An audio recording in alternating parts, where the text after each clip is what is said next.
Bon superbe week-end de l'Action de grâce et bienvenue au combo. Oui, c'est un long et beau week-end dans ce début du mois d'octobre. On peut rester dans le début du mois d'octobre. On le disait la semaine dernière, le plus beau mois de l'année, sportivement parlant. Max, comment ça va? Je vais bien, Gonzo, et toi? Ça va super bien. Ça Est-ce va qu'on est bien, il fait vraiment beau. encore au début du mois d'octobre, le 10 octobre? Je me posais la question en le disant. Puis je me Ouais, hein? suis dit que octobre est long. Octobre est long. Pas 31 jours. C'est vrai, d'un point de vue purement théorique, on est encore dans le premier tiers. On est en fin de première période, en fait. Ouais. Fait que c'est pour ça qu'on est comme sur le bord, tu sais. Ouais. J'ai eu cette semaine une discussion avec un internaute au sujet de qu'est-ce qui constitue le début de la trentaine, la mi-trentaine et la fin trentaine. Oh. Parce que c'était au sujet de Sidney Crosby. Parce que OK. je me souviens plus sur quel site il faisait référence à Crosby et Angie Kopitar. Et là, il disait, il n'y a pas juste Crosby comme mi-trentenaire qui domine encore. J'étais comme, ben, à 37 ans, t'es plus mi-trentenaire, t'es fin trentenaire. Parce que dans ma tête, Pas mal, 37, ouais. 38, 39, c'est fin 30. Là, parce que 40, c'est plus 30. Là. C'est intéressant et niché et plate à la fois, votre discussion. Mais, Intéressant, mais- niché, mais plate. Bon, ouais, OK. je suis rempli de OK. contradictions de la Bon, sorte. ben, Mais si j'avais à trancher là, dans votre guerre, je dirais que 37, c'est pas mal là où il y a une guerre. Rendu à 38, c'est la fin. ouais, 38, c'est définitivement fin trentaine. Dans le cas de Sid, ses cheveux sont fin trentenaire, ce qui me fait beaucoup de peine. Son jeu, très, très début trentenaire. Très début trentenaire, ça c'est vrai. Gino, Les cheveux, 5 par points. contre, là, les cheveux max, il y en a qui ont ça début trentaine, il y en a qui ont ça Oui, mi-quarantaine. Là. je le sais, c'est que... Ouais, mais c'est parce que toi, t'as pas le même rapport que moi, Sidney Crosby. C'est que, tu sais, Ouais, Sidney Crosby et Ovi, c'est la première génération de joueurs, tu sais, que j'ai vu non seulement les débuts, mais même, tu sais, le junior.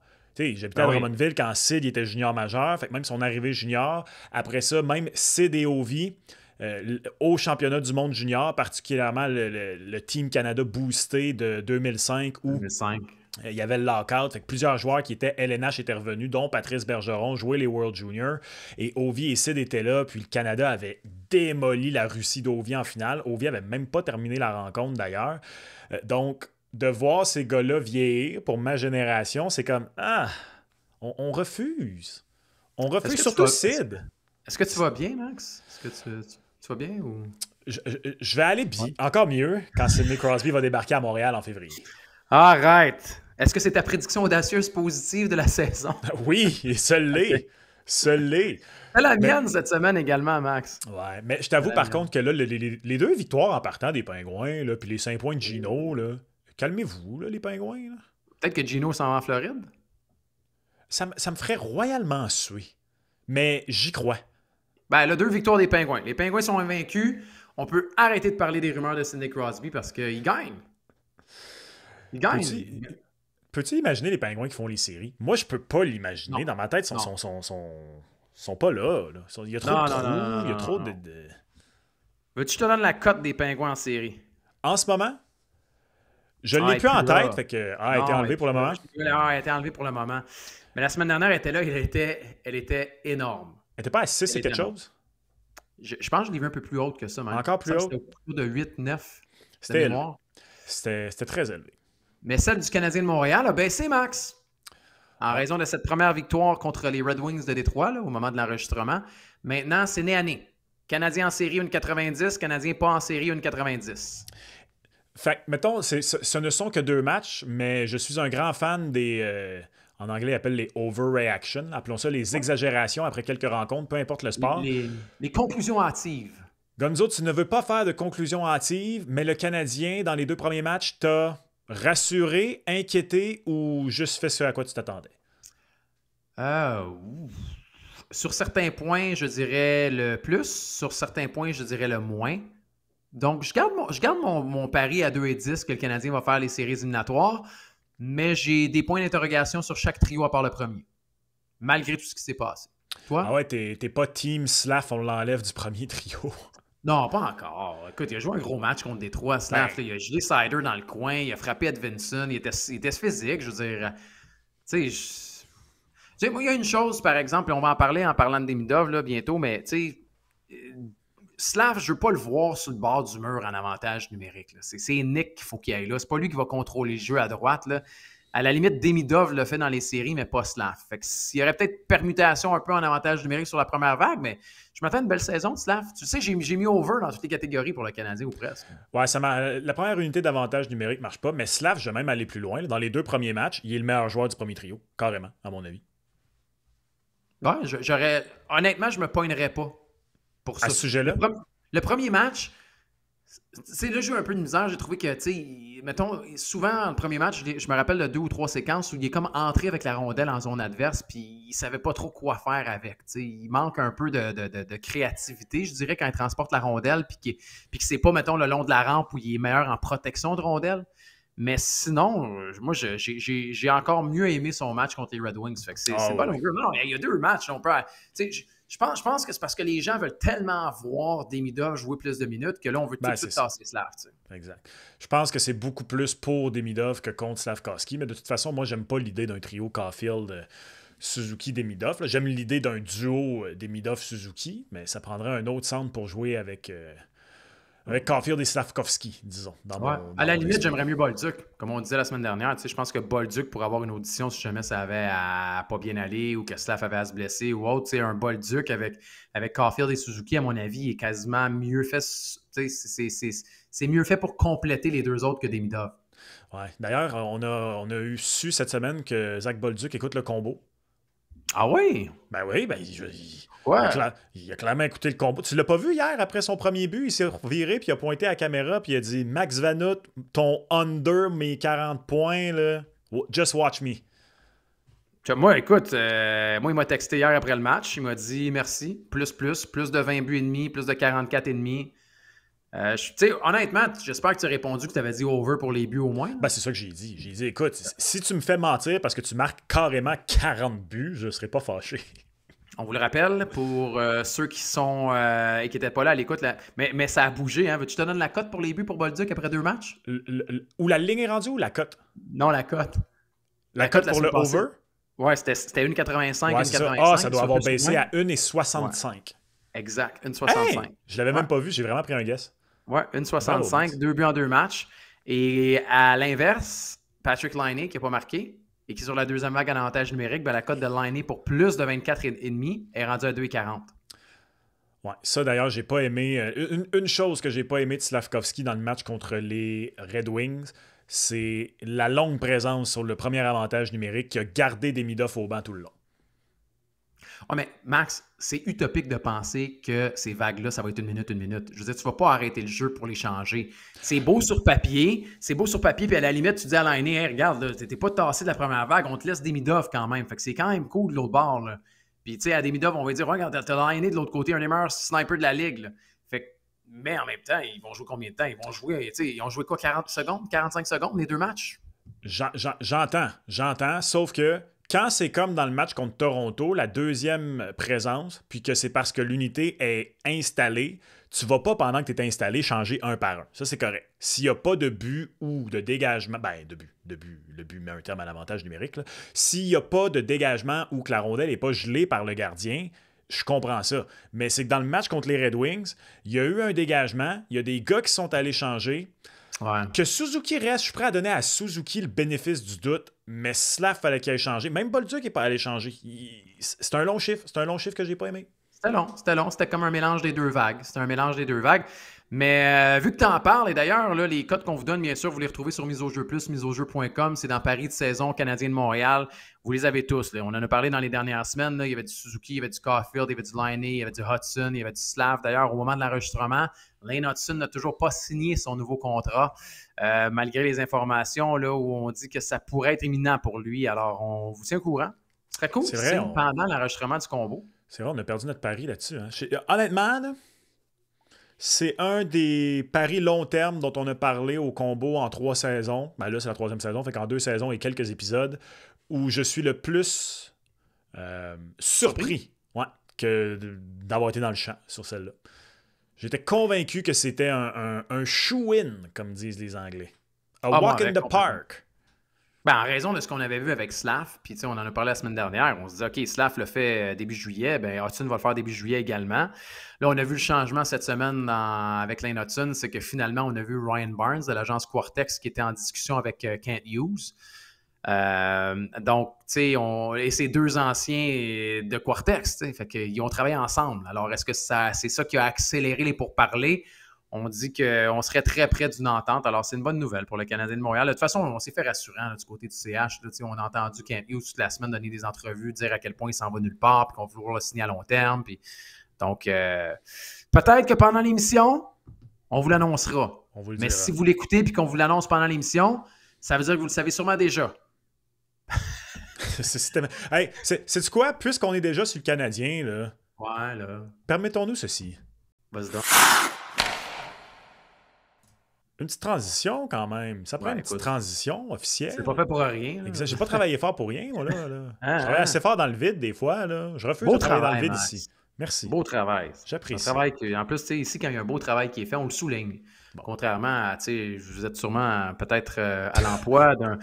Non, mais tu sais, des fois, il y a des boss qui... Je pensais que toi, tu prenais l'arc à flèche pour tirer, puis finalement, tu as tendu l'arc à flèche à quelqu'un pour dire, tiens, toi, si tu veux tirer, tire. Ben, c'est possible. Moi, c'est pas le cas, en tout cas. Ici, de toute façon, nous, on travaille très bien ensemble. On a toujours bien travaillé ensemble. Puis, on aime nos patrons. Oui, voilà. Qui sont nos patrons?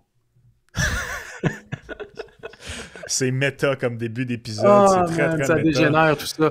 OK, Canadien. On en a parlé déjà. On a parlé de Bolduc. On a parlé de Laine par le passage. Parlons de Demidov parce que c'est con, mais je sais que ça a fait beaucoup réagir cette semaine en raison du temps de jeu de Demidov. Là, une douzaine de minutes, 13 minutes. Puis là, tu l'as dit, le bruit court déjà sur c'est quand qu'on va le voir sur la première vague en avantage numérique. Il y a, malgré la belle prestation du Canadien de Montréal lors de ces deux premiers matchs, il y a quand même beaucoup de bruit.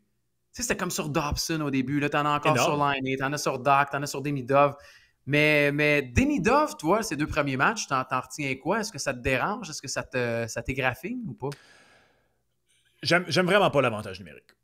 OK, ils ont marqué un but, puis encore une fois, je reviens sur Slav, mais chapeau à Slav parce que le but qu'il a marqué en avantage numérique, c'est tout lui, tu sais. C'est lui qui a fait en sorte, la mise en jeu s'enlignait pour peut-être être perdu. Un vrai beau jeu de power forward. Non, tassez-vous, c'est moi qui la récupère. Je l'envoie à T-Cole, puis Slav intelligent, à qui que j'ai envoyé à la rondelle? Ah, T-Cole. Qu'est-ce qu'il va faire, T-Cole? Tirer. Let's go, je m'en vais au filet. Récupère un rebond.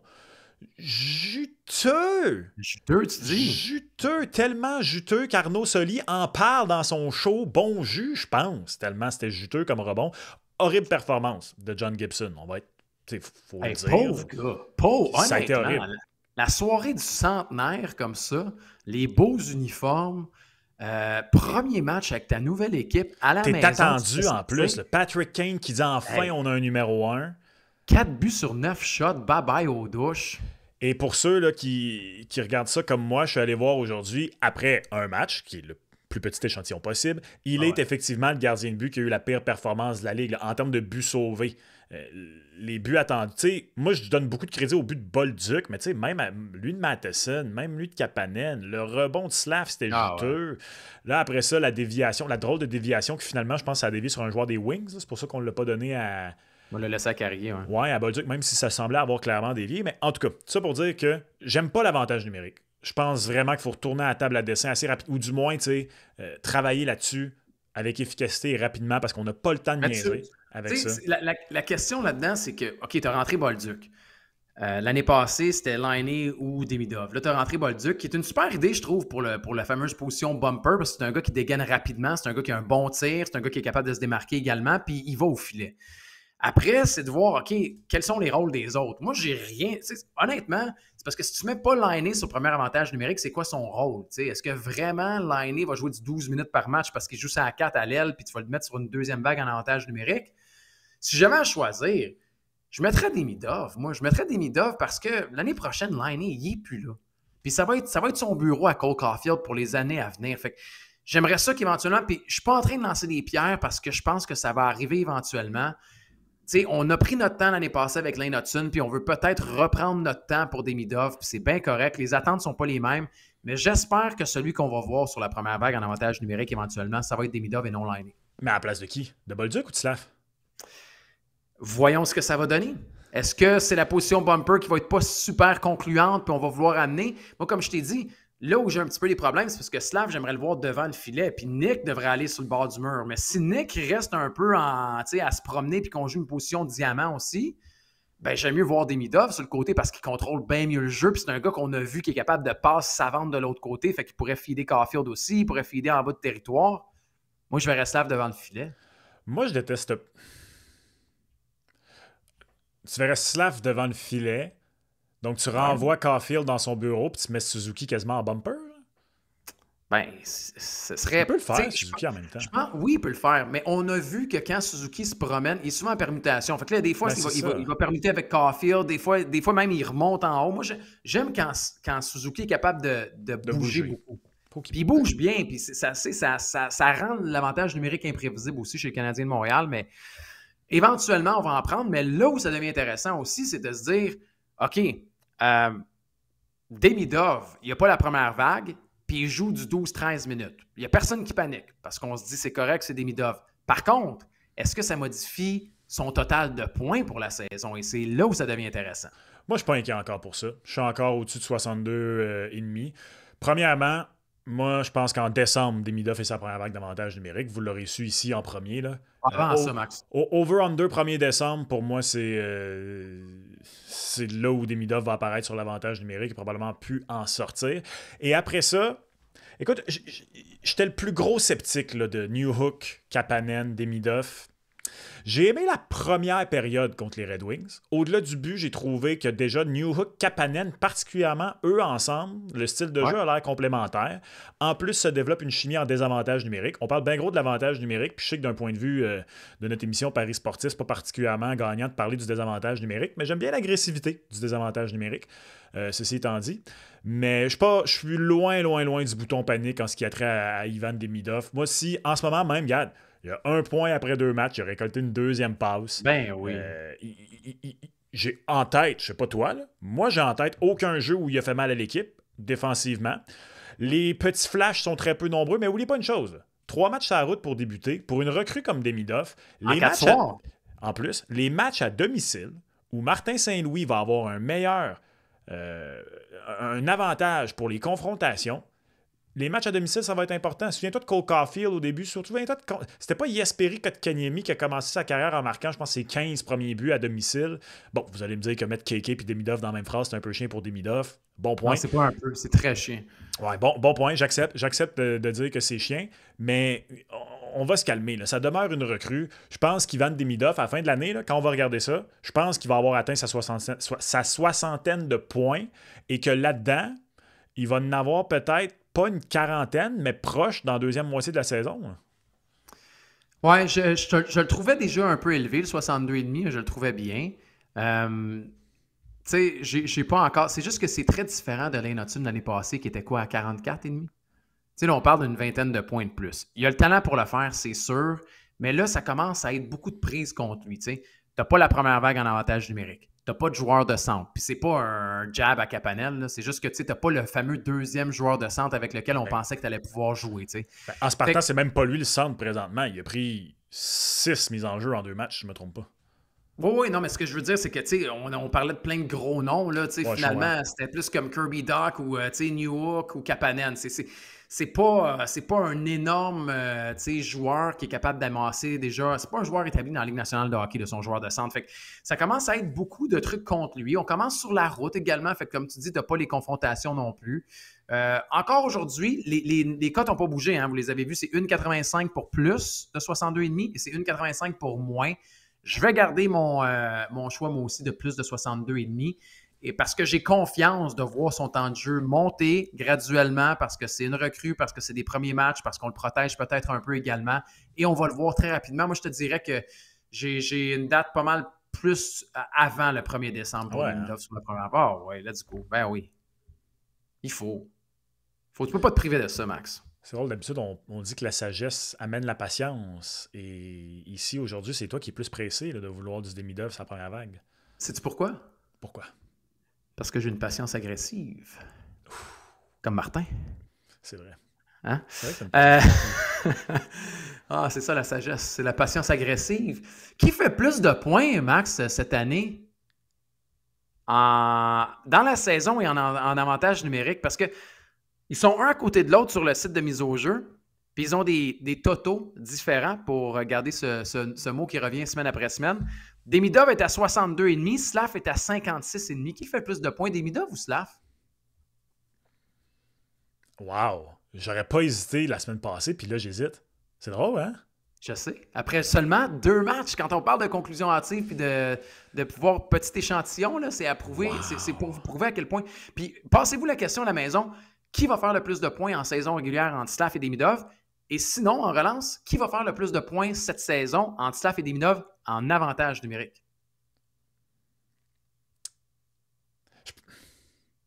Je pense que Demidov va faire plus de points que Slav. Moi aussi, j'ai Demidov.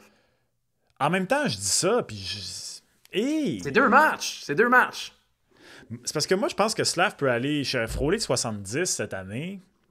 Je pense que c'est du fait qu'il joue avec le premier trio. Fait que c'est sûr que tu te dis, bon. Oui, mais je pense aussi qu'il est rendu là dans sa carrière. Je pense qu'il est rendu là. Je pense qu'il faut qu'il fasse ça. Je pense qu'il faut qu'il nous montre exactement ce qu'il nous montre depuis 2 matchs. Il faut qu'il soit un gars de 30-35, 30 buts, 35 passes, 25 buts, 40 passes, quelque chose comme. Je pense qu'il peut y arriver dès là. C'est déjà sa 4e saison dans la Ligue. On le sent plus prêt physiquement à prendre le rôle qui est difficile, même si, tu sais, faut pas oublier, là, Slav est arrivé dans la ligue, puis souviens-toi de son premier camp d'entraînement, on était comme, mais ce gars-là est un monstre. Il était pas arrivé à 240 livres à son premier camp de Ligue nationale. C'est pas grave. Il tombait tout le temps, et c'est comme s'il avait l'air de Gumby, là, il avait comme il avait pas encore habité son corps, puis c'est pas comme s'il l'habitait totalement encore, tu sais. Ben, il y a ça, et en plus, c'est que tu t'en vas dans le coin contre, tu sais, des hommes de 6'4", 2'40 aussi. Puis même le plus petit, il est plus tough. Il n'est pas ce à quoi tu as été habitué dans les rangs juniors ou même les rangs professionnels ailleurs en Europe, comme tu as connu. Fait que je pense qu'à sa 4e année, ce serait normal de s'attendre à plus de Slav que Demidov. Moi, c'est ça, en fait. C'est que Demidov, à moins qu'il fasse, en jouant 82 matchs, là, parce qu'évidemment, s'il y a des blessures, encore une fois, c'est différent. Si sur 82 matchs, il fait 40 à 45 points, je vais être déçu. Entre 45 et 50, ça va dépendre du contexte. N'importe quoi à partir de 50, je ne serai pas déçu. Parce que même si je pense que dès l'an prochain, dans 2 ans, dans 3 ans, il va déjà être le meilleur élément offensif du Canadien, ou tout près, à sa saison recrue, c'est pas à lui à faire ça. Ils ont fait les séries sans lui l'an dernier. Slav, c'est un gars de 4e année. À très, très, très court terme, c'est que ma barre pour Slav n'est pas nécessairement plus élevée que celle que je mets pour Demidov. C'est que le plancher de Slav, je le mets plus haut. Je sais pas si tu comprends ce que je veux dire. Ben, je vais être plus déçu s'il ne l'atteint pas que si c'est Demidov.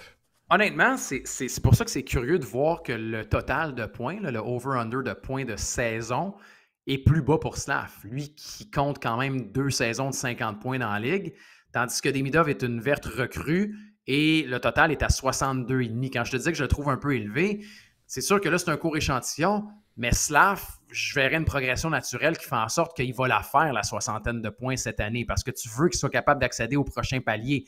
Tandis que Demidov, moi, s'il fait 50 points, je suis d'accord puis je te rejoins, c'est pas une déception. Fait qu'il y a cette facette-là qui est intéressante pour voir comment ça va se dessiner aussi avec les différentes combinaisons. Je pense que je prendrais Slav total de points, mais je prendrais Demidov avec les points d'avantage numérique.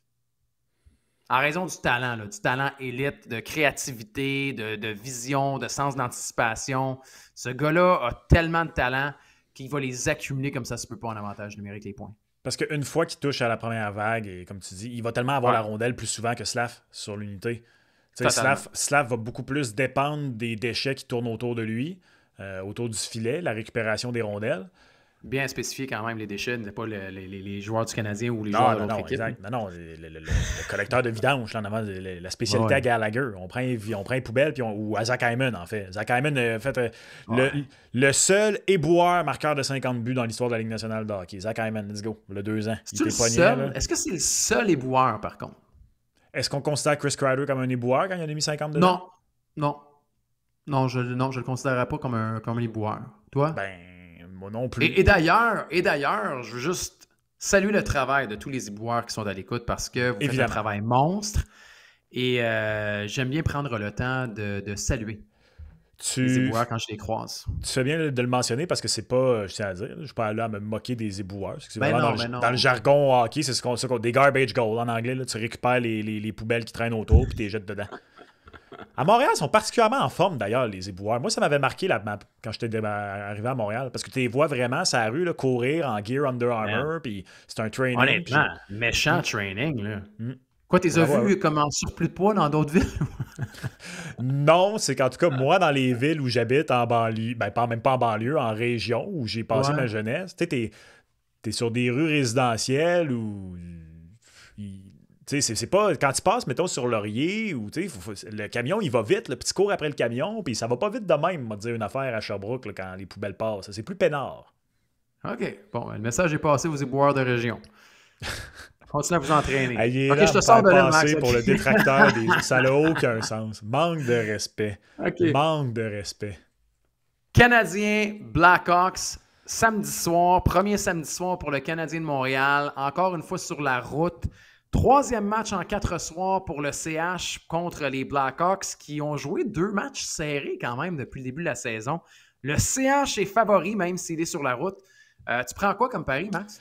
Première fois de la saison que le Canadien est favori. On a été négligé Ouais. sur mise au jeu plus lors des 2 premiers soirs. Je vous rappelle également, là, vous ne le voyez pas sur le graphique ici qui est fait par moi, mais sur le site de mise au jeu, encore une fois cette année, pour la victoire du Canadien, vous allez apercevoir une petite fusée, un petit rocket à côté de la cote. C'est que mise au jeu bonifie les cotes pour la victoire du Canadien. Tous les matchs de la saison. Donc là, ça, c'est la cote bonifiée, même s'il n'y a pas la petite fusée de 1,72 pour la victoire du Canadien. J'aime la victoire. J'aime la victoire à 1,72. Quelle cote, honnêtement, à 1,72? Ceci étant dit, si ça n'avait pas été de la cote, j'aurais aimé Blackhawks à plus 1,5. Parce que l'an passé aussi, c'était la même chose. Les Blackhawks, même s'ils perdent plus souvent qu'à leur tour, puis ils vont encore perdre plus souvent qu'à leur tour, c'est une équipe qui, surprenamment, reste dans les matchs. Donc, C'est rentré dans les 2 premiers matchs des Hawks. Ben, c'est Le ça. plus Mais la 1,5. cote est pas. Tu sais, j'aime mieux à 1,72. J'aime mieux la victoire du Canadien que le plus 1,5 des Blackhawks. Donnez-moi ça. Une victoire à 1,72 du Canadien contre les Blackhawks, j'aime bien ça. Tu l'as dit, les Blackhawks aussi ont joué pour débuter l'année. C'est pas comme s'il allait avoir un avantage de repos, quoi que ce soit. Détroit-Chicago, c'est à côté.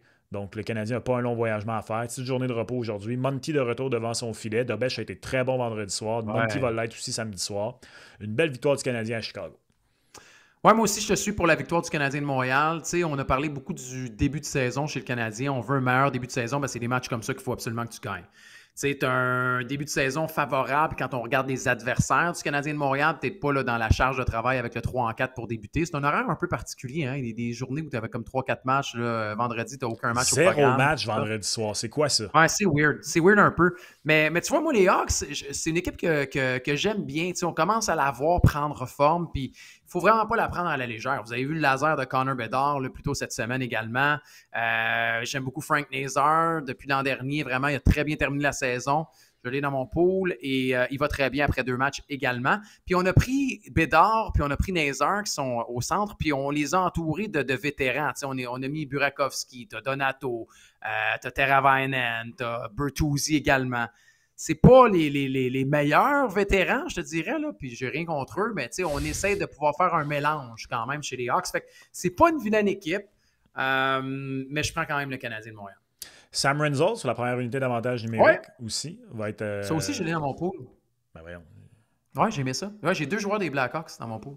Est-ce que peu c'est un spécial, keeper's pool ou. Même pas. Fait que pourquoi tu prends Même des pas. gars des Blackhawks, ils vont pas être bons?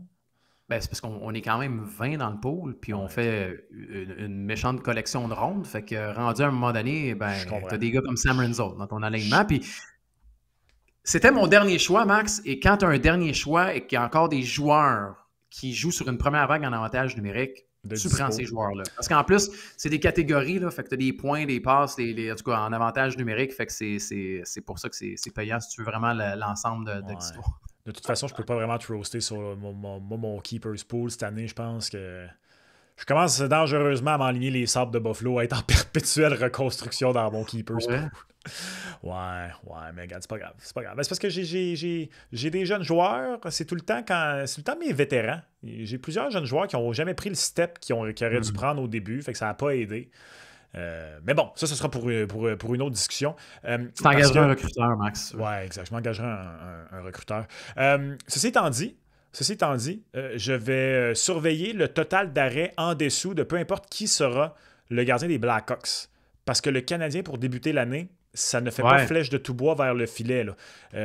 Contre les Red Wings, jeudi soir, j'ai en tête, je ne l'ai pas devant moi, mais j'ai en tête 39 tentatives de tir. C'est pas beaucoup. Ceci Très étant peu. dit, on menait par 4 buts en troisième. On a contrôlé la rondelle sans trop tirer, mais en même temps, dès la deuxième période, là, il y a eu quoi? 2 tirs au but en deuxième période par le Canadien, puis on a marqué sur un de nos tirs. Ça n'a pas été non plus une mitraille de tirs face aux Maple Leafs de Toronto.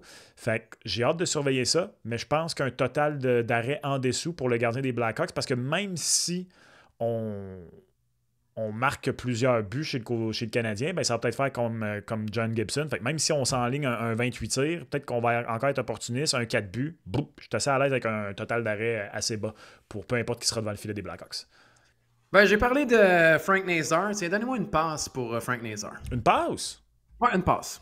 Une passe. Une passe. Ça pourrait être plus de 0,5 points aussi, là, mais à la limite, j'aime bien y aller avec la passe parce que la passe est plus payante que le point. Cole va marquer d'ailleurs samedi. Là. Oh, c'est bien ça. Oh, non, 3 matchs de suite, pas de but pour Cole pour commencer. Ça, non. Ce serait un bon pari, Cole, pour un but. Ouais. Probablement, par route. contre, vu que je ne l'ai pas devant moi, là, mais la cote ne sera sûrement pas très élevée. Parce que s'il est déjà sur ouais, parce qu'il est sur une séquence de. Quand tu es sur une séquence, surtout pour un buteur comme Caulfield, quand tu marques pas, la cote baisse. Parce que justement, ils disent il va finir par marquer, les gens vont. Fait que la cote risque de baisser. Est-ce que je l'ai ici avec moi? J'ai les lancés au but. Non, j'ai pas les buteurs. J'ai malheureusement pas les buteurs, mais j'ai les points. Fait que c'est ça la différence. Tu vois, une passe pour. Hey, Frank Nazar, une passe 2,80. 2,80, c'est quand même pas pire. Parce qu'il il est 2 en 2. Il y a un but, 2 passes, je me trompe pas. Il y a 3 points. Ouais. Pour débuter l'année. Mais tu sais, le point, si tu veux pas la passe, si tu veux le point, c'est 1,86. Là, il n'y a pas les buts là, pour le moment, mais Caulfield, un point, c'est 1,52. Fait que le but devrait être autour de quoi? Un peu en bas de 3 fois la mise? Non, plus bas que ça. Mais non, plus haut que ça, Max. Non, 1,80, c'était du Austin Matthews l'année passée. C'est vrai. Plus aux alentours de 2 et quelques. Ouais, ça doit être un 2,75. Ce qui serait quand même intéressant. Ben oui, on le sait, Cole sur la route. Ça va très bien. Ensuite de ça, plus tard dans la semaine, ouverture locale pour le Canadien de Montréal contre le Kraken de Seattle. Un adversaire un peu bizarroïde, je dirais, pour un match d'ouverture à la maison. C'est vrai, hein? Tu sais, t'as commencé sur la route dans un 3-4, d'arriver à la maison comme ça va faire du bien pour le CH. Évidemment, les cotes ne sont pas sorties encore parce que c'est plus loin, mais le Canadien va être favori face au Kraken. Ça, j'ai absolument aucun doute là-dessus. Au moment où on se parle, le Kraken a gagné son seul match de la saison jusqu'ici. Ceci étant dit, mes attentes pour le Kraken cette année sont particulièrement basse. Je pense vraiment que c'est pas une formation à surveiller cette année. Je pense que c'est difficile. On a surpris en faisant les séries, notre 2e année, puis depuis ce temps-là, on se cherche à Seattle. On avait sorti le Colorado, Max, rappelle-toi? Oui. On pensait qu'il était parti pour la gloire. Ben, je dis ça. Moi, je pensais pas qu'il était parti pour la gloire, mais c'est bon. En tout cas, il y a du monde qui pensait qu'il était parti pour la gloire. Attention quand même au match d'ouverture. Hein. Ça va quand même faire 4 de suite qu'on se claque du côté du Canadien, rendu à ce moment-là, les cérémonies et tout ça. Mais l'engouement est tellement élevé. Je pense que ça va se sentir au Centre Bell. Je pense que l'énergie va être une énergie de match d'ouverture qu'on n'a pas vu depuis extrêmement longtemps. Tu sais, des ovations, là, il va en avoir pour Nick Suzuki, il va en avoir pour Lane Hudson, il va en avoir pour Ivan Demidov. Je pense que... Montembeault. C'est quoi? Surtout de la façon, j'ai hâte de voir comment ça va se dérouler à Chicago samedi soir, parce que de la façon dont les premières périodes des matchs du Canadien se déroulent jusqu'ici, j'irais probablement avec un total de buts élevé en première période spécifiquement dans ce match-là. Comme un over 2.5 buts en première période entre le Kraken et le Canadien. Si la cote est intéressante, je pense que je vais l'oser parce que, de 1, le Canadien débute mal ses matchs ces temps-ci. Puis le jeu est ouvert. Le jeu en première période, je ne sais pas si tu as remarqué la même chose, est complètement ouvert dans les 2 premières rencontres. Ça va vite. Je pense qu'on va être sur un high d'énergie de début de match. Je ne serais pas surpris que le Canadien marque vite, mais je ne serais pas surpris non plus que le Kraken réplique. Fait que je vais probablement y aller avec un total de buts élevé en première période. J'irai avec le Canadien de Montréal, moi aussi, victorieux. Imaginez si vraiment ça se fait de cette manière-là. Dans la chronologie, ça voudrait dire que le Canadien de Montréal remporterait quand même 3 de ses 4 premiers matchs. ce serait un méchant début de saison pour le Canadien de Montréal. C'est difficile là-bas. On a comme ramassé certains joueurs. C'est pas mauvais quand tu regardes le line-up, honnêtement, là-bas. On est allé chercher Mason Marchment, quand même, qui est un joueur qui est important maintenant, qui va amener du papier sablé. Fred Gaudreau, tu es allé chercher Ryan Lindgren également. Tu as des bons jeunes que tu amènes aussi avec le Kraken. Mais je vais quand même pour le Canadien de Montréal. Puis, je ne vois pas en série, là, le Kraken, cette année. Et si j'avais racheté un petit pari comme ça, je prendrais le premier but. Le Canadien va marquer le premier but dans le match. En raison du fait que tu es à la maison, c'est la cérémonie d'ouverture, tu vas bien, tu vas être vraiment sur l'adrénaline. Alors, je vois vraiment le Canadien pouvoir marquer le premier but dans cette rencontre-là. Je pense à ça, le Canadien va se claquer le trio des anciens clubs de Joe Veleno. C'est vrai, quand même. Wow! D'un point de vue purement théorique, il a été un Kraken. C'est vrai. Et il va peut-être avoir joué 0 match contre ses anciennes équipes, c'est chiant. Si le Canadien gagne contre Chicago, il n'y aura pas de changement. Là. Mais, c'est drôle, j'ai complètement oublié, je voulais t'entendre là-dessus. Je pensais qu'avec le 2-2 et ce qu'on avait entendu sur Kirby Dach, qu'il allait peut-être sortir contre les Red Wings puis qu'on allait peut-être faire jouer Veleno. 3-4, max, en plus. Oui, un 2-2, mais un 3-4 en plus. Fait que là, il va jouer à Chicago. Finalement... Mais c'est quand même à surveiller. Honnêtement, je ne vais pas être surpris si on fait un Kawhi Leonard des fois avec Kirby Dach cette année. Qu'il est reposé. Là. Ouais, mais quand tu le commences 3-4, je me dis, puis là, on prend pour acquis qu'il va jouer samedi à Chicago. Là. Mais c'est beaucoup. Puis en même temps, si c'est pas Kirby Dach que tu débarques qui? L'année. C'est le seul autre. Tu sors pas Kapanen en ce moment. Impossible. Le plus facile à tasser, c'est Kapanen. Parce que c'est le jeune. Il est 2-2. Tu n'as pas le droit. Mais c'est ça que je te dis. C'est que c'est le plus facile à tasser parce qu'il est jeune. Mais je compléterai ma phrase en disant tu peux pas le sortir. Je veux dire, il joue bien. Il a marqué des buts. Il joue en désavantage numérique. Là, tu vas me dire, mais Veleno peut prendre sa place en désavantage. Oui. Ça va être... puis en même temps, moi, je suis curieux de voir les changements qu'on va faire chez le Canadien de Montréal. Puis combien de temps on va avoir la patience. Mais Veleno, d'après moi, va manger des hot dogs, encore une fois. Mais non, j'ai hâte de le voir jouer avec le Canadien, par contre. C'est le fun, mais bon match d'ouverture, tiens.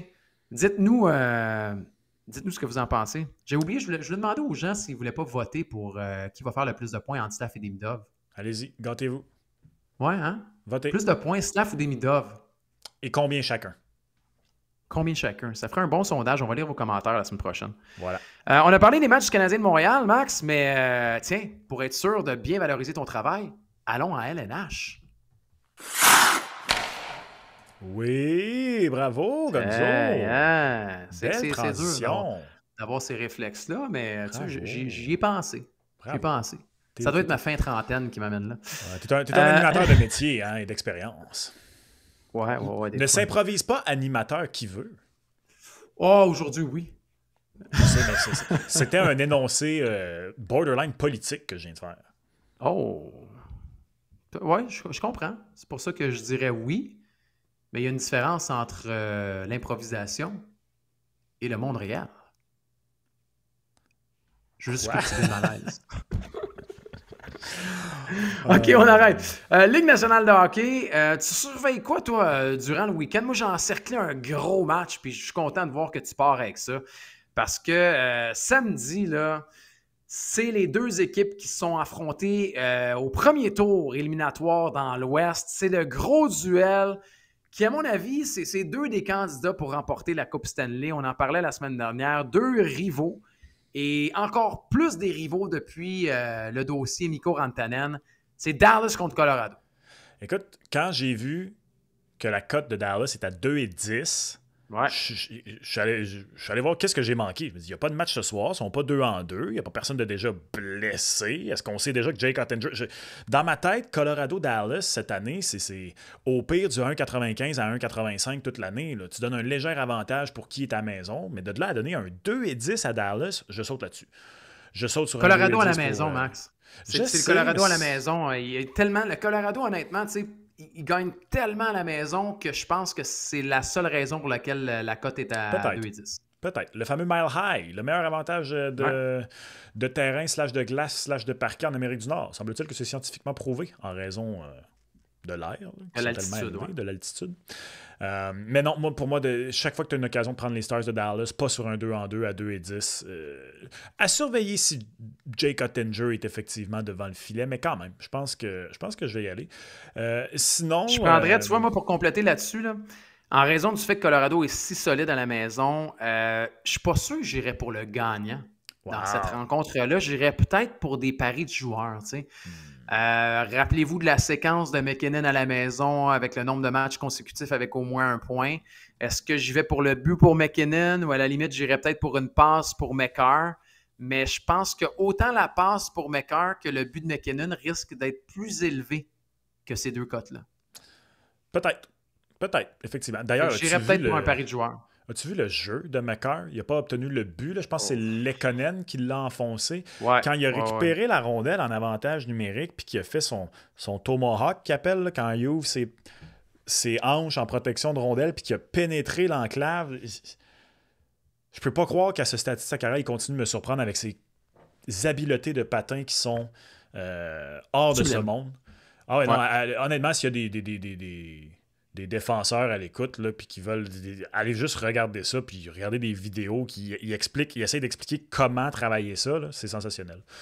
Cal McCarr est un monstre. Je suis pas capable de le faire. D'ailleurs, je l'ai essayé à la patinoire et j'ai failli me casser une hanche. Alors, vous allez vous faire opérer pour remplacement de hanche. Et salutations à mon ami Ben Roger, mais depuis que c'est le cas, il fait plus grand-chose. C'est ça. À part du vélo électrique. C'est pour hanche avertie. Je trouve que l'Utah à 1,86 à Nashville, c'est intéressant. Nashville a gagné son premier match, un petit 2-1. L'Utah, de son côté, a perdu son premier match 2-1. Fait que moi, je vais y aller avec Utah. Et peut-être un... Donnez-moi un but pour Dylan Gunter, tiens, pour Utah. Moi, j'allais dire, donnez-moi un under. Possible. Ça a été un under pour le dernier match de l'Utah. Ouais, donnez-moi un under. Puis est-ce que Pittsburgh continue? Oui. Moi, c'est pas tant Pittsburgh autant que... Écoute, OK, là, finalement, en troisième période, ils se sont rappelés qu'ils jouaient contre les Sabres de Buffalo jeudi soir. Là. Mais les Rangers, après 5 périodes de jeu, qui avaient un but pour la saison, là, écoute, je veux qu'on vienne là-dessus. On en a parlé la semaine passée. Là. Je suis pas confiant dans les Rangers, moi. Je suis vraiment pas confiant dans les Rangers. Moi non plus. Je suis en fait, j'ai des gros doutes, mais ça revient que tu as quand même des morceaux intéressants. Puis t'as Shesterkin, mais honnêtement, que tu reprennes les Pingouins qui sont 2-0 et qui ont battu les Rangers déjà au premier match, fait que de battre la même équipe 2 fois en ligne en dedans d'une semaine contre l'ancien entraîneur, oui. C'est quand même audacieux. Moi, tu vois, je prendrais les Rangers dans le deuxième duel. Sais-tu pourquoi je pousse l'audace? Vas-y. Ils sont négligés à domicile. Ils sont négligés à domicile. Elle est grosse, 3,25, t'avais la cote. C'était pas... Attends un petit peu, là. Oui, c'était élevé. Là. Je pense que j'ai peut-être oublié de changer la cote sur celle-là, parce que il me semble que c'était pas trop élevé. J'avais 2,10 en tête. Je vais retourner vérifier juste pour être sûr. Là. Parce que 2,35 peut-être, à la limite. Ouais, c'est 2,20. C'est 2,20. Gagnant, ouais. Merci de le souligner, c'est important. Non, mais c'est parce que je l'avais vu à 3,25. Je me disais, mon Dieu, c'est une cote qui est monstre. Non, là. Moi, je comprends pourquoi tu étais allé là-dessus, mais tu vois, moi, même juste les Rangers, tu cours à 1,71. Donnez-moi Rangers. Pizza, Max? Jean-Marc, let's go, donnez-moi pizza. Il y a une pizza sur les Rangers contre les Pingouins. Oui, monsieur. Oui, monsieur. Ouais, fait qu'il y a des conversations nichées, il y a des paris nichés également. Exactement. Pour les Rangers contre les Pingouins. Bon week-end de hockey avec le Canadien de Montréal et avec la Ligue nationale de hockey. Mais également, Max, il faut absolument parler des Jays. Il faut parler de balles. Faut parler de balles et malheureusement, je dois t'avouer que j'ai pas eu le temps d'ajouter une transition baseball aujourd'hui. Alors, c'est correct. C'est je peux te faire un effet batte là, si tu veux. Clac! Vas-y donc. Ou sinon, je peux aussi faire The Yankee lose! The Yankee lose. Ça fait mal, ça, hein, avec A-Rod qui est à côté, Jeter, les deux riz jaunes. Pis... Ben, honnêtement, moi, je regardais ça, là, puis je trouvais que A-Rod avait pas trop l'air d'être dérangé par ça, mais Jeter, j'aurais vraiment été curieux d'être dans sa tête. Oh, que... Lui, c'est un vrai Yankee, là, puis que ça avait pas l'air de triper, là. Non, il filait pas. Ben, tu sais, c'est parce que là, c'est correct avec David Ortiz. Puis là, pour les gens qui ne l'ont pas vu, vous l'avez sûrement vu passer de façon cette semaine. Là, c'est Vlad Guerrero avec David Ortiz après la victoire des Jays. Puis là, il se paye la tête des Yankees en disant « The Yankee lose, the Yankee lose ». Puis là, il chante à tour de rôle. Puis là, on voit les shots de caméra de réaction de Alex Rodriguez et de Derek Jeter qui sont à la table. Puis il file pas. Là. Je veux dire, veux pas. T'as été Yankees toute ta carrière ou presque. Bon, pas pour A-Rod, mais tu sais, t'as un adversaire direct en Big Papi qui est là puis qui te nargue. Puis c'est pas la première fois, par exemple. Mais Big Papi, il est drôle, il est sympathique. Fait que c'était pas... Il y en a qui vont dire ouais, Vlad n'aurait pas dû embarquer, mais c'est pas lui qui a initié non plus le mouvement. Là. C'est Big Papi qui l'a entraîné là-dedans. Là. C'est de la bonne télévision, ceci étant. Ben oui. C'est de la bonne télévision. Je suis d'accord.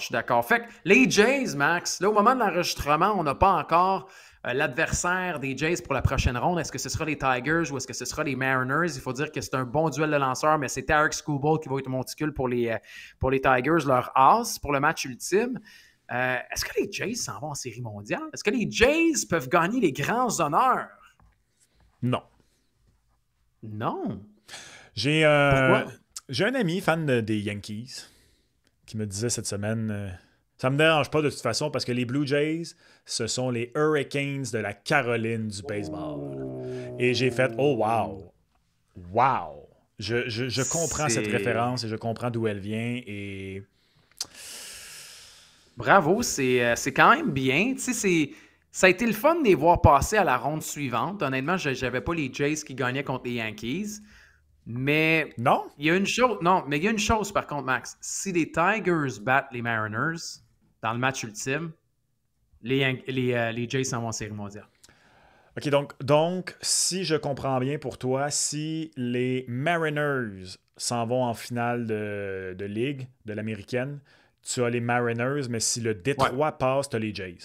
Les Jays passent les Tigers de Détroit, à mon avis, parce qu'en plus, vu que Tarik Skubal lance le match ultime, il ne relancera pas avant le match numéro 2 ou possiblement le match numéro 3 de la série finale contre les Jays. Donc, ça lui donnerait peut-être 1 ou peut-être 2 apparitions dans la série. Puis je crois que les Jays, avec ce qu'on a vu, si la relève tient le coup, écoute, ils ont des bons lanceurs partants défensivement, on est bien, on va surveiller l'état de santé de Bichette aussi à travers tout ça, ce qui va arriver comme frappeur désigné. Vlad est en feu. Si les Jays jouent les Tigers, je ne sais pas qu'ils vont gagner la Série mondiale. Oui, c'est ça que tu as dit. Non, si les Tigers passent, les Jays s'en vont en Série mondiale. Mais si c'est les Mariners, je vais voir les Mariners contre les Dodgers. Est-ce que je me trompe si je dis que le problème des Jays, c'est qu'aucune avance n'est sécuritaire? Totalement. Tu te trompes pas. Hein? Tu te trompes pas. La relève, elle a fait le travail par comité là, dans le match où ils ont été capables d'accéder. J'espère qu'ils vont être capables d'amener cette confiance-là dans la prochaine ronde. Mais sinon, ça a été de même toute l'année. T'sais, tu gagnes 6-1, tu gagnes 8-1, t'es jamais sûr. Jeff Hoffman a été pourri toute l'année. Il n'a jamais été capable de finir un match. La relève, elle tient pas le coup. Puis souvent, ils ont des gros coussins de points. Puis une chance qu'ils ont des points et qu'ils sont capables d'en marquer. Tu as vu, Varsho, Kirk, Springer, Guerrero et compagnie. Mais j'aimerais ça. Ce serait une belle histoire pour le sport canadien. Mais les Mariners sont forts d'un 1-9. Là. Sont très solides aussi. Fait que je sais pas. J'ai un petit faible de l'autre côté pour les Brewers, moi. Alors, désolé à tes Dodgers. Ben, je les trouve sympathiques. Moi, les équipes de petits marchés au baseball, là, quand il y en a une qui se rend loin, là, j'aime ça. C'est comme le petit Gaulois là, qui se rend loin. Là. Ben, les Cubs. Même les Cubs. Oui, mais les Cubs, c'est un blue blood pareil. Là. Oui. Mais je pense que les Brewers ont plus de chances que les Cubs contre les Dodgers. Oui. Les Dodgers, ce qui est inquiétant, c'est qu'ils se sont rendus là puis ils ne frappent pas tant que ça. Pauvre lanceur des Phillies, d'ailleurs. Ah ouais. Ouf. C'est incroyable. C'est fou, mais les Dodgers ont les lanceurs. Mais c'est pas une grosse cote. Pour gagner la Série mondiale 2-10, je trouve ça très bas. Ouais. Non, je suis d'accord. Je trouve ça très bas. Alors, bonne série au baseball. Là. Puis, es-tu capable de mettre une casquette des Jays, toi? Non. Moi non plus. Non, on est deux. Casquette des Jays. La seule équipe torontoise que j'accepte de porter du gear, c'est les Raptors. Pourquoi? Ben, 1, parce que j'aime vraiment leur branding, et 2, parce qu'il n'y a pas d'historique de basket de la NBA à Montréal. Fait que c'est l'historique des expos qui fait en sorte que tu as un blocage avec les Jays? Exact. Okay. C'est tout à fait ça. S'il n'y avait pas eu les expos ont quitté, j'avais 13 ans, si je ne me trompe pas, 12-13 ans. Puis le fait, en plus, qu'il y a quelques années, on a comme eu un petit espoir de rien. Je suis un tout petit espoir de rien. Ben, moi, je commençais à avoir pas mal d'espoir, je te dirais. J'aurais tellement aimé le vivre, ça, les expos en tant qu'adulte qui vit à Montréal, que c'est comme revenu, tourner le couteau dans... le fer dans la plaie, là, fait que non. T'aurais aimé le vivre en tant qu'enfant, Max? Les expos? Ouais. Ben D'aller oui, au parce que. stade avec ta mythe, puis moi, je joue au baseball, je joue au baseball toute ma vie. Fait que, tu sais, de partir, mettons, avec une coupe de coéquipiers, puis de partir avec ta mythe, vivre les pratiques au bâton, amener des cartes à faire signer, puis te promener dans le stade, puis errer, puis c'était beau, c'était le fun, c'était, tu sais, de pouvoir redonner ça, mettons, aux jeunes qui jouent Ouais. présentement au baseball dans un stade au centre-ville extérieur, mettons, ça aurait été vraiment le fun, tu sais. Ouais, Mais parce c'est que correct. j'habitais loin, donc je suis allé 2 fois aux expos seulement. Quand même. Mm. T'es déjà allé, Max. T'es Ben déjà oui. allé. C'est plus Ben que oui. bien des gens aujourd'hui qui sont à l'écoute puis qui sont game de porter des casquettes de Toronto. Mais on vous juge pas, par exemple. OK? Non, On ça vous c'est bien. juge pas. Ça Moi, c'est j'aime bien. beaucoup Vlad Guerrero Jr., je le dis souvent. C'est un peu le seul lien que j'ai avec les Jays parce que, en raison du paternel, puis c'est comme mon lien vers les Jays. J'espère une victoire des Jays parce que j'aimerais ça que le baseball, tu sais, au Canada, ça fonctionne bien. Puis tout le reste, mais j'ai de la misère à pouvoir militer pour une équipe de Toronto. C'est bien C'est dit. correct. Un peu d'NFL? Max, semaine numéro 6. Aïe, aïe, aïe, aïe, aïe, aïe, aïe, aïe, aïe. Ouais. J'espère que la 6, ça va être plus fun que la 5. Là. Aïe, aïe, Tu aïe. sais, nous, on avait des paris de joueurs la semaine dernière. C'était pas si pire. Mais disons que si vous êtes à l'écoute et que vous êtes encore en vie dans vos Survivors, on vous félicite, puis pas à peu près après les 5 semaines qu'on a vues. Oh. Hey, sais-tu quoi? Quoi? J'avais oublié ça. Comment t'as oublié? J'avais les cards. Les cards. J'ai perdu avec les cards. Ouch. Ce match était. J'étais tellement fâché. Ben, je comprends. Le pire, c'est que je regardais pas. La semaine dernière, c'est le dimanche à date de la saison que j'ai le plus vraiment fait la patate de 1h à 20h à regarder de la NFL. Ouais. Là. Max, Ben, c'était 21-6. C'était 21-6. Puis Demarcado, quand qui était supposé rentrer, c'était 28-6. Fini, ça, là. À 21-6, justement, je regardais plus. Il y avait d'autres matchs très intéressants à surveiller. Et là, j'ai vu sur mes réseaux sociaux cette bourde-là. Puis là, je me dis, bah, il est plante anyways. Faut dire que c'est la deuxième déjà, hein, la deuxième bourde de la sorte. Rappelez-vous d'Adonai Mitchell avec les Colts aussi au début de la saison, là, de pouvoir échapper le ballon à la ligne d'une verge juste avant de rentrer dans la zone des buts. Et là, Demarcado, le porteur de ballon des Cards, qui a fait la même bourde la semaine passée. Et là, je sors mon sel et je vois le score. Je me dis, c'est sûr, je me fais niaiser. J'ouvre la télé. Première chose que je vois, une interception. Je me dis, yes, parfait. Ben non, fumble touché. Voyons donc qu'est-ce qui se passe. Et pour moi, l'insulte à l'injure à nous tous qui ont pris les Cards la semaine dernière, c'est quand les Cards ont eu le ballon, la séquence juste avant que les Titans marquent, et qui n'ont même pas essayé en troisième essai. C'est comme s'ils ont ri au visage des Titans. Ils ont dit, hey, c'est 3e et 8, on fait un off-tackle à gauche, on n'essaye même pas, vous n'allez pas marquer. Ils ont marqué.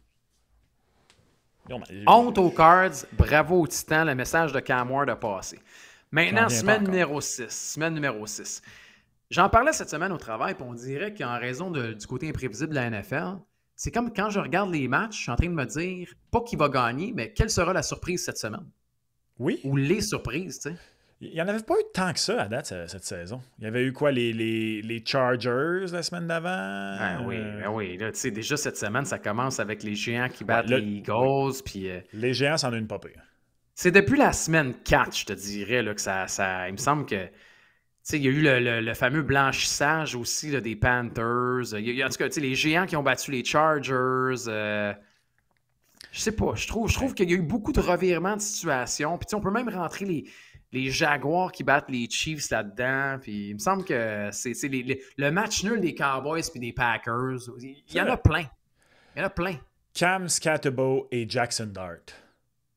Let's go. Quel duo en devenir à New York. Gonzo, tu as fait un 1-3 la semaine dernière.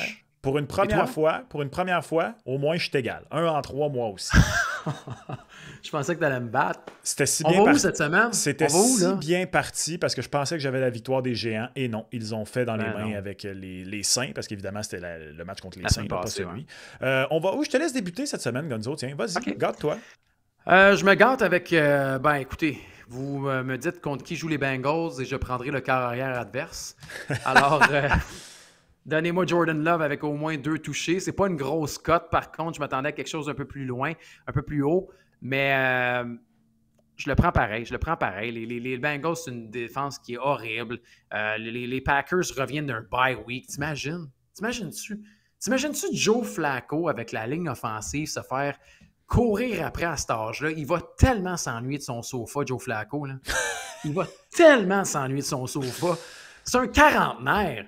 Je veux dire, pour sa santé, c'est pas bon se faire courir Non, après comme ça. J'ai vu un meme cette semaine qui m'a vraiment fait rire, qui disait que d'envoyer Joe Flacco derrière la ligne à l'attaque des Bengals devrait être considéré comme du elder abuse, de l'abus de personnes âgées. Oh man, c'est chiant pour les quarantenaires, mais c'est correct. Donc, vous me donnez Jordan Love avec 2 touchés. Je reste dans le même match. Je m'en étais sorti une coupe, mais allons-y pour Josh Jacobs avec un touché au sol. En première demi, c'est une cote de 2,10. Fait que je l'ai trouvé, je l'ai ciblé un peu plus parce que sinon, vous allez me dire, il y a au moins un touché dans 4 des 5 matchs cette saison, puis il est comme ça depuis la deuxième moitié de l'année passée. Là. Je pense que c'était 11 ou 12 matchs consécutifs avec au moins un touché pour Jacobs avant qu'il rate un match cette année là, avec un touché. Puis la défense des Bengals est horrible à tous les niveaux, là, autant par la passe que contre la course. Fait que c'est une habitude. Jacobs, j'aime ça. Je vais avec un touché. Puis sinon, je prends les Bucks. Je prends les Bucks. Par 3, let's go, Baker Mayfield. Je sais que Mac Jones va être bien fâché contre moi, puis ça se peut qu'il y ait des revenants avec les Niners. Mais non, j'aime les Bucks. J'aime le côté clutch de ce qui se passe avec Baker. Puis oui, San Francisco a été capable de le faire, mais je pense, en plus, la défense contre le jeu au sol des Bucks est bonne. Ouais. Fait que je pense pas que CMC va être capable de courir beaucoup. Non, j'y vais. La connexion, honnêtement, Max, la connexion Baker Mayfield puis Egbuka, là, a été écœurante. Je te le dis, puis je sais que tu vas comprendre, toi. Je suis sur le point de me commander le creamsicle des Bucks. Le blanc ou le... Le orange. Le orange. Le orange. Il est magnifique. J'ai le goût de manger un creamsicle quand je regarde ce match-là des Bucks et qui porte le gilet orange. Ouais, hein? Ouais, je comprends. Mais c'est quoi, dans ce match-là, moi, des Bucks, j'irais plus avec un touché d'Mbuka, justement. 3, j'aime pas ça. Je pense que les Bucks vont gagner. 3, j'aime pas ça. Je suis désolé. Je peux pas te suivre. C'est correct.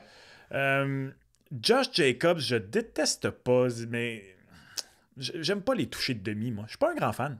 Au hockey, j'aime ça, mais exemple, des totos en première période. Mais au football, t'aimes moins. Mais c'est quoi? Ouais, moi, j'y vais. Je vais avec le jeu au sol en première demi parce que je me dis que... Bon, il va peut-être en marquer un en deuxième demi, mais je trouvais que la cote était moins élevée. Fait que je me suis dit, let's go, on va essayer d'aller bonifier ça puis de faire changement et aller un peu plus niché. Sinon, j'ai le nombre de verges. Tiens, pour complément, je t'en lance un 4e comme ça. Là. Le nombre de verges pour Matthew Stafford en fin de semaine. Là. Ça va rentrer contre la... C'est quoi? C'est autour de 2,58 ou 2,60, je pense, là. On donne tout le temps 300 verges là, pour les Ravens. Fait que ce serait mon 4e qui est le choix bonus ce week-end. Je déteste pas le choix bonus, mais puis Jordan Love, ça j'embarque. Jordan Love, j'embarque les yeux fermés. De mon côté, j'espère enfin un 2 en 3. On va commencer avec Indiana Jones. Indiana Jones, 233,5 verges ou plus aériennes. Il a en moyenne au-dessus de 260 verges par match. La semaine dernière, c'était 212, donc en bas de ça, mais on menait par 12 millions de touchés contre les Raiders très tôt dans le match. Un plan de match qui n'a pas servi l'attaque aérienne des Colts d'Indianapolis. Malgré tout ça, il a fait 212 verges. Je pense qu'il va aller le chercher. Même chose à l'inverse pour Ashton Jeanty du côté des Raiders de Vegas. La semaine passée, une 60aine de verges avant son breakout game la semaine d'avant. Mais là, lui, c'est l'inverse. Les Raiders tiraient de l'arrière par 12 millions de touchés très tôt. Donc, on a favorisé le jeu aérien. Je pense qu'on va beaucoup dépendre d'Ashton Jeanty dans le jeu au sol en fin de semaine. Donc, au moins 70 verges. Même pas aller pour le over-under. Juste un over 70 verges. Je l'aime, celle-là. À 1,65. Et là, je vais peut-être te surprendre avec celle-là, avec tout ce que tu viens de dire sur Joe Flacco, Gonzo. Mais un touché de Ja'Marr Chase avec une cote de 3, et je m'explique. Joe Flacco va courir pour sa vie. Joe Flacco arrive, connaît pas le cahier de jeu. Quelle est la meilleure solution? Qui est le meilleur ami du corps arrière dans la situation dans laquelle Joe Flacco va se retrouver en fin de semaine? Ja'Marr Chase. Il va avoir le ballon dans les mains. Il va se dire, il est supposé être où le numéro 1? Il va garrocher des « Je vous salue Marie », puis Ja'Marr Chase va au moins en mettre un dedans. Veux-tu que je te complète même en disant un autre truc? Moi, si j'ai, les Bengals n'ont pas de jeu au sol, ça va être des calories vides en fin de match, comme il a fait la semaine dernière, puis il va être capable d'en chercher au moins un touché. Et en plus, s'il y a peut-être un point, pas d'interrogation, mais une mini faiblesse chez les Packers, ce serait la tertiaire. Exact. Donc, j'embarque pour le dessus. J'aime la cote de 3 fois la mise en plus. Ben, c'est ça.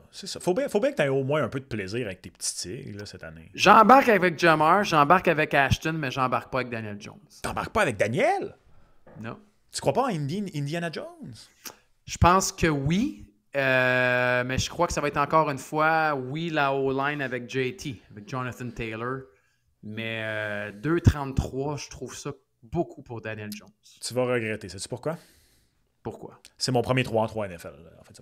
Oh! Ouais, OK. ouais. Je te le souhaite, Max. Ouais. Je te le souhaite. Ouais. Je te le souhaite. C'est pas grave, c'est pas grave. Mise au jeu plus, miseaujeu.com pour vos paris de cette belle semaine numéro 6 dans la NFL. Oui, pour vos paris de saison, vos paris du Canadien de Montréal, Ligue nationale de hockey, baseball, il y a du stock en masse, allez fouiller. Faites-vous un budget, hein, on le dit à chaque semaine, mais c'est important. Là, oui, il y a une belle variété, il y a une belle offre sportive diversifiée. Nombreux paris ces temps-ci, faites-vous un beau petit budget. Et après, choisissez. Exact. Ouais, choisissez. Même si moi, je suis convaincu de mon 3-3, là, vous n'êtes pas obligé de l'être. Hein? C'est correct. Non, vous pouvez prendre un pari de Max, un pari de moi, puis un pari de vous. Tu sais, à la limite. Faites vos devoirs, faites vos recherches. Ça reste un beau petit jeu. Hein? On le dit souvent, Max. C'est important. C'est très important de le dire. Abonnez-vous à cette belle page de mise au jeu également. Vous êtes nombreux, c'est le fun. C'est le fun. On veut que vous soyez nombreux. Là. C'est quand qu'on frappe le 3000, Max? Là? Bientôt, avant Noël. Il faut se rendre à 3000. Il faut frapper le 3000 avant que Demidoff embarque sur la première vague d'avantages numériques. Oh, j'aime ça. J'aime le défi. OK? Fait que là, on compte sur vous. Exact. On compte sur vous à la maison. Il faut le faire. Si vous voulez voir Demidoff rapidement, il faut s'abonner rapidement quand même. Bon week-end de sport, Max. Bon long week-end de l'Action de grâce. Pareillement. Bonne dinde à tous. Merci. Bon jambon pour ceux qui ne mangent pas de dinde. Puis on se reparle la semaine prochaine. Bye. Bye.